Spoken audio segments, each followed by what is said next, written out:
You know, whenever somebody who's more libertarian leaning or somebody who's actually libertarian ends up debating somebody on the left, eventually, without fail, the conversation will always, and I mean always, progress to, oh my god, how in the world are we possibly going to have roads? Roads never existed before the interstate highway system. We need the federal government to spend money on all the trillions that they waste money on because at least they somewhat maintain the roads. But the thing is, we know that's not the case. The thing is, if you happen to live in one of these high tax states, one of these states that tax you on the income level, on the sale level, and sneaks in all these parking fines and gas taxes and all that, there is a better than not chance that the roads in your particular state are absolute crap. And a perfect example of this is Los Angeles, that has notoriously bad roads, despite the fact that they typically have much better weather. Now, I live in the Northeast. In the winter, you get all this ice, all this snow, you get salt on the road. That has a degrading effect on the asphalt and all that. But in California, they have no such excuse. Their infrastructure is completely falling apart, despite the fact that they have among the highest taxes in the union on the income level, on the sales level, not on the property tax level, but in all these other different ways. And yet we have a situation like today where average everyday citizens are sick of the fact that nothing works in California, and they've decided to fill the potholes on their own. Now we're going to get into it, but before we do, I want to say thank you to everybody who signed up over on actualjusticewarrior.com/join. Give me the money. Give me the money. Okay. And remind you that on April 27th, I will be in Austin, Texas at the Vulcan Gas Company for Minds Fest. Link to tickets, top of the description. Hey guys, good morning to you. That's right, rolling up their sleeves and doing something about it. I want to introduce you to Daisy and Alex. They are a couple. They say they have been staring at these potholes. They've been driving over them, and after too many flat tires, they are doing something about it. So first things first, I have to say it because I have so many preverts out there in the audience that would say it in the comments if I didn't. Amy Rose Ramos. Hi, how you doing? Nice looking lady. And by the way, behind her, you can see this couple filling the pothole right here. And it's actually really bad. This isn't a minor pothole. This eventually might evolve into a sinkhole if not fixed by these individuals. Easy, nice to meet you, De La Rosa. So tell me a little bit more about your story. And I know Alex is hard at work there. He's been working hard. Yes, actually, we're independent contractors, so we're couriers. So we work within the city limits.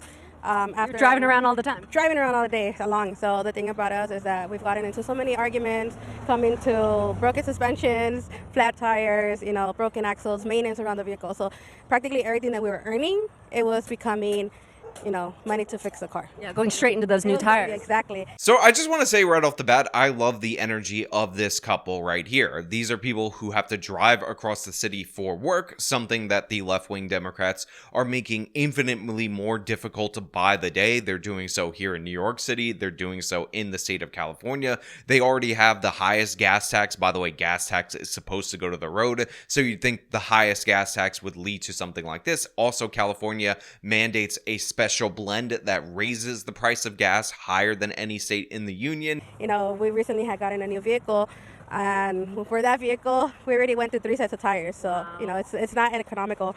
And he decided to take a initiative and started filling in those holes. Yet despite the fact that this is supposed to go to fixing the roads, despite the fact that they have supposedly a reporting system for potholes, you have people, working class people, who have to drive day to day, getting their cars damaged, losing so much money that they've gotten to the point where they're just going to go around and start filling these potholes because the state of California refuses to do so. And you can see the husband right there in the background doing it himself, and it's presented as a very cheery story, like our Rose Ramos, the local news lady. She's very happy to be talking to this lady, but honestly, this is an absolute failure. When you have so much red tape and ridiculousness in your government, in your state, and in your city government, that you can't even fill the potholes, the last refuge for the leftist progressive when arguing in favor of government, it's embarrassing in every possible way. And again, I will point out, highest gas tax in the union. We are standing right outside of your home, and you came out to tell me, you said this pothole has actually been here for a couple of years, just getting bigger and bigger, especially with the recent storm. Oh yes, definitely. It was a little smaller, they fixed it, but yeah, years back it started growing again, and now you've seen it. So I am so happy to know that someone is actually coming out here so that my daughter won't be getting any more flats. I want you to really think about what this woman said right there. I want you to really understand the words that came out of her face. She said that that pothole has been there for years. It's been growing for years in this particular neighborhood. She called, she tried to get them to fill it, she tried to get them to fix it, but for years, every day, people have been driving over this hole, damaging their vehicle. It's enormous, by the way. There's actually multiple different potholes, and the state of California, the city of Los Angeles, it said they're in Compton, hasn't done anything about it. Now, I want you to think about the priorities of these organizations. Now, like I said repeatedly throughout the course of this video, it's not cheap to live in California. Not only is gas exorbitantly expensive due to government policy making it expensive, but it's also incredibly expensive to have housing in the state of California. They have ridiculous single-family zoning all over the place, and it's created so many different problems, but at the same time, they're also incinerating their money with programs like giving crack pipes to homeless people. Now, I understand, even though I don't like the needle exchanges, I would prefer an injection site, because we've seen with the needle exchanges in the state of California that the needles end up everywhere and kids can get poked with them and all that, because a part of the exchange should be that you actually exchange, but they don't do that part. They just give them out and hope that some of the needles make it back at some point in time. But part of the logic of that needle exchange idea is that you're trying to reduce the transmission of HIV, which will long term save the health of the homeless people and save the taxpayer a ton of money, because these people are going to be on the Medicaid system. There is no such communicable disease equivalent when it comes to smoking crack. What they're doing when they're giving people crack pipes is enabling them. And if I were a resident of California and I'm looking down my street for years at this massive pothole, I'm calling it in over and over and over again, asking them to fill it, and they didn't do it, while at the same time I see them spending money handing out crack pipes to drug-addicted homeless people that, by the way, a lot of them are refusing the shelters that Mayor Karen Bass has spent money on, I would be livid. I would be losing my mind. If there is any greater indication, any greater visualization of the failures of the state of California, it's right here. If there's any greater indication of the failures of the city of Los Angeles, it's right in front of your face. Mega pothole 4 years. We don't got money for that. We don't got time for that. But crack pipes for the homeless people. Let's enable the crap out of your drug habits. Your daughter just got a flat, right? Yes, she did. And thanks to them, hopefully they won't get another flat. Does this pothole, I know people drive out of the alleyway right here, straight into that pothole. That is correct. And at night you can't see it. Yeah. You know, it's so dark. People that don't live around here, even if we do, my daughter. Listen, local news lady. I know I gave you a little bit of a compliment before because of the preverts out there in my audience, but it's actually not that funny that people are getting flats for years and that her daughter just got a flat driving out of her neighborhood on something that they've been complaining about for years. I would consider this the opposite of humorous. I would consider this the opposite of funny. I would consider this to be an absolute disaster, an embarrassment. I know you're trying to do a lighthearted story, but this is people being pushed to their limits right here. These people are going around the state of California, Los Angeles area in reality, and filling potholes because they're sick and tired of wasting all of their money fixing their vehicles. And what's crazy is that this became a viral Facebook sensation. Now the local news has picked up the story, but you know what hasn't happened between it going viral and the local news picking up the story?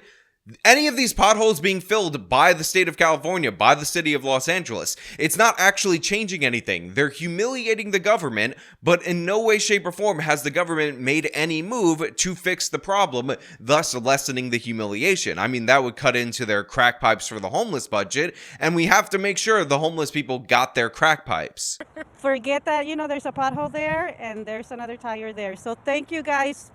Both of them don't remember their names, but thank you so much. You guys are doing an awesome job. Wow, the disrespect. These people came into your neighborhood. They decided that they were going to fill your potholes, and you're just going to say on TV, I don't even remember their names. Come on, lady. Look, I understand this local news lady's making you uncomfortable. She's laughing at the fact that you got a bunch of flat tires. She's putting her arm on you uncomfortably right there, and that's weirding me out. It's weirding everybody out in the audience, but you could at least remember their names. And by the way, for those of you who are like, wait a minute, Sean, how come you're not naming their names? Is that because you also forgot their names, even though you're reacting to this video in real time? And the answer to that question is, Yeah, Alex and Daisy, there really are doing so many people in this community have driven by, stopped and said, oh my gosh, thank you so much. We've called the city. We've wanted someone to fix this. Now, tell me a little bit more about, because I know you have a whole day plan. This isn't the only pothole you're going to be doing. You've already done at least a dozen. So the local news lady said that this couple had already filled up about a dozen potholes. She said that she's paying about $20 for this asphalt in order to do so. And now people are reporting the potholes in their area via Facebook to these individuals. And all I have to say to those of you who are like, oh, what will we do without the government? How would we even have roads? Is that these people found a way with the government, with them taxing people into oblivion, and they're doing this. They're making this happen. This is the community coming together to form the basis of the government, and she is more reliable with her husband than an actual government agency. It's absolutely amazing to see this materialize in real time. This is what happens when you have like a societal collapse and people retreat to their community and to their common law, but it's happening while the state of California still has a government that is spending out the wazoo on all these different things. And you were saying that these bags right here, you just stopped at Costco, they're about $20. So we want to put up a Facebook page, because you have a Facebook page where people can report the potholes throughout Compton, but also donate some money. But that also brings up another crucial point, because she said that these little bags of this asphalt filler that she's using in order to repair this concrete costs about $20 at Costco. But California, just like any government institution, pays millions upon millions of dollars for people to not fix these potholes, because most of the money gets wasted, most of the contracts get diverted to other people. You have all these other considerations. Also, let's be real, you do have to pay wages when you're paying for actual employees to do this, but it just goes to show you that it's not that expensive in order to fix some of the problems. You just have to have a will to do so, and there is no will in the state of California for people to do so. So again, we're in a situation where I'm sad that it's come to this. It's depressing that one of the most tax-heavy governments can't afford to do the basics, but I'm not surprised. And again, I genuinely support these people in their efforts to try to make their community better. This is very similar to a video that I shot about the state of Connecticut, where individuals are initiating their own patrols. They'd gone through their own firearm training, but they're also going out of their way to clean up the litter in their neighborhoods to try to make the neighborhood better aesthetically. So I really do appreciate these people for doing this. I know I had a little bit of fun throughout the course of this segment, but in reality, they're trying to actually fix problems rather than waiting around for California Democrats to do so, which by the way is a great move, because they're never going to do so. Now look, those are just my thoughts and opinions. Let me know your thoughts down in the comments below. If you like this video, then show them by leaving a like, subscribe for more content, follow me on my social media, support me via support links in the description of this video. This has been me talking about people stepping up to fix their own neighborhood. Till next time.